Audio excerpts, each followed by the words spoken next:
Ihmisen aivot ovat monimutkaisin rakenne, jonka tiedämme. Aivot käsittelevät aisteistamme tulevaa tietoa, koordinoivat liikkeitämme ja ovat vastuussa lukuisista ajatustapahtumistamme. Aivojemme ominaisuudet perustuvat yksittäisten solujen toimintaan. Laskennallisen neurotieteen tavoitteena on löytää säännöt solujen välisille vuorovaikutuksille.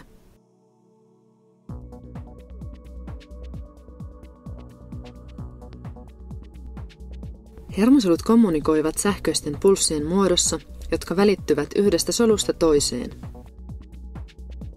Nämä pulssit koodaavat informaatiota, joka käsitellään hermosolussa. Tämän tuloksena solu reagoi joko lähettämällä pulssin eteenpäin tai jättäytymällä hiljaiseksi. Ihmisen aivot eivät koostu pelkästään muutamasta hermosolusta.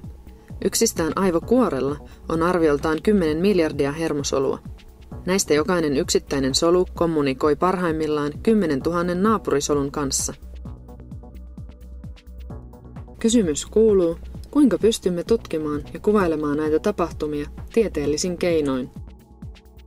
Ja kuinka solutason aktiivisuus suhteutuu lopulta havaitsemaamme aivojen toimintaan tai toimintahäiriöön?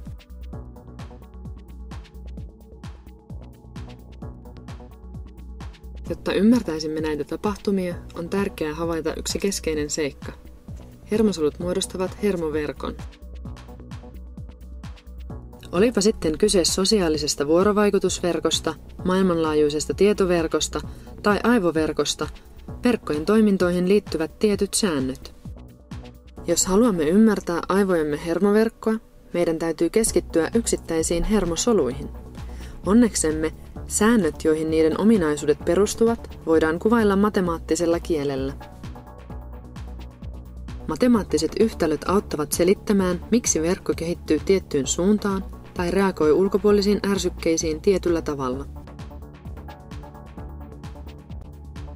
Tämän lisäksi etuna on, että kun tapahtumat on kerran kuvattu yhtälöin, on niitä sen jälkeen mahdollista käsitellä tietokoneella.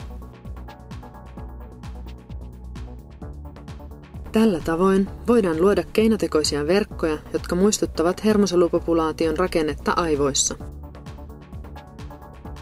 Tämän päivän tietokoneet ovat riittävän tehokkaita mahdollistaakseen hermoverkkojen realistiset simulaatiot ja auttaakseen ymmärtämään kokeellisesti havaittuja ilmiöitä. Silti ihmisen aivojen kokonaan uudelleen luominen on vielä kaukainen haave.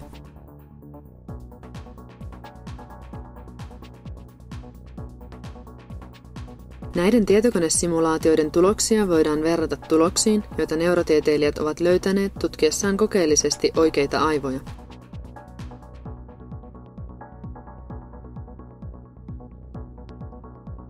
Jatkuva tiedonvaihto teoreettisen ja kokeellisten tulosten välillä on erittäin tärkeää. Sillä varmistetaan, että abstraktit mallit ovat yhtenevät todellisuuden kanssa. Kuvailemalla aivojen tapahtumia matemaattisin mallein ja ajamalla hermoverkkosimulaatioita tietokoneella lisäämme ymmärrystä siitä, kuinka miljardit hermosolut tekevät yhteistyötä ja kuinka kaikki tämä näkyy aistitiedon käsittelyssä, vartalon liikeratojen koordinoinnissa ja kykynä ajatella.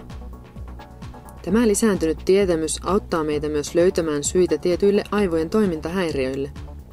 Nämä ovat laskennallisen neurotieteen päätavoitteita.